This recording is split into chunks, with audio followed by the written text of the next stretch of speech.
Hello friends, super magic રસોઈમાં મિત્રો હું આપણું સ્વાગત કરું છું. આજે હું જામફળની ચટણીની રેસીપી તમારી સાથે શેર કરું છું. તો તમને ચોક્કસ આ વિડીયો ગમે તો લાઈક કરજો, શેર કરજો અને સબસ્ક્રાઈબ કરવાનું તો ભૂલતા જ નહીં. તો મિત્રો, આપણે જામફળની ચટણી બનાવવા માટેના ઇન્ગ્રેડિયન્ટમાં એક આપણે આવું હીરકચું એટલે કે બહુ પાકેલું નહીં ને એવું જામફળ લેવાનું છે. સહેજ પાકેલું હશે તો પણ ચાલશે. અને આ જામફળ આપણે વજનમાં 100 ગ્રામ છે.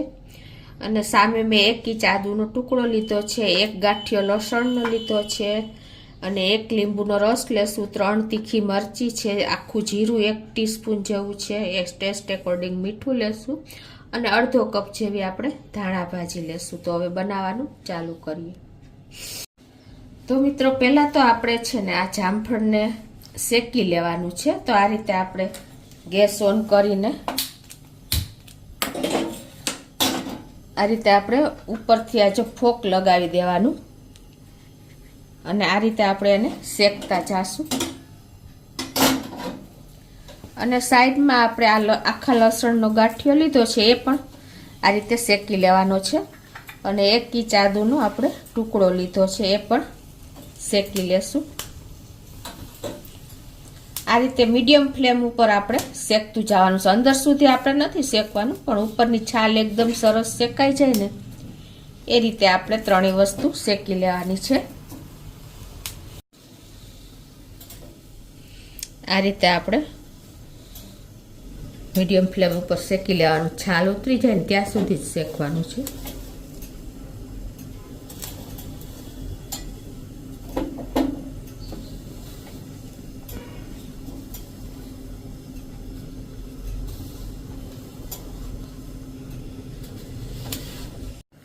આ રીતે આપણે મીડિયમ ફ્લેમ ઉપર જામફળ, લસણ અને આદુ ત્રણેય શેકાઈ ગયા છે. તો ગેસ બંધ કરી દઉં છું અને હવે એને આપણે આ રીતે છાલ ઉતારી લેશું. આ જામફળની છાલ મિત્રો કેવી રીતે ઉતારવાની છે? આપણે આ ચપ્પુ હોય ને એની ઊંધી સાઈડ, એટલે કે જે ધારદાર હોય ને એનાથી ઊંધી સાઈડ આ રીતે આપણે ઉતારતા જાશું.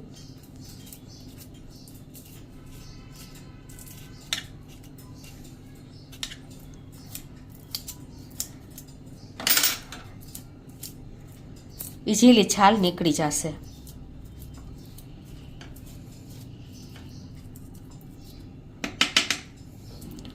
આ રીતે જો આપણે ઊંધો ચપ્પેથી છાલ ઉતારી લીધી છે. આને આપણે ધોવાનું નથી, કારણ કે એની નહીંતર સ્મોકિંગ ફ્લેવર જતી રહે છે. એટલે આ રીતે આપણે છાલ ઉતારી લીધી. એ જ રીતે આપણે આદુની અને લસણની પણ છાલ ઉતારી લેશું. હવે એ જ રીતે જો આપણે આ લસણની કળી પણ ઇઝીલી છાલ ઉતરી જશે, કેમ કે શેકેલી છે એટલે ટાઈમ નથી લાગતો. તો આ રીતે જો આપણે લસણ, આદુ અને જામફળની છાલ ઉતારી લીધી છે. હવે આપણે આના નાના નાના પીસ કરી લેશું.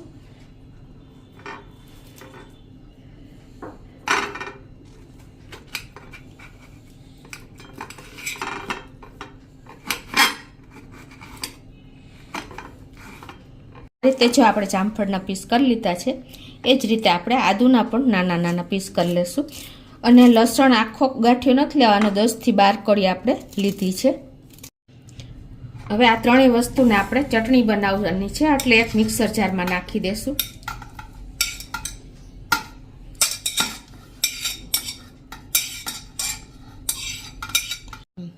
અને હવે આપણે આ 3 મરચી લીધી છે એ પણ નાખી દેશું. અને 1 ટીસ્પૂન જેવું આખું જીરું છે એ નાખી દેશું. ટેસ્ટ એકોર્ડિંગ 1 ટીસ્પૂન જેવું મીઠું પણ નાખી દેશું. અને 1 લીંબુનો રસ આપણે નાખી દેશું.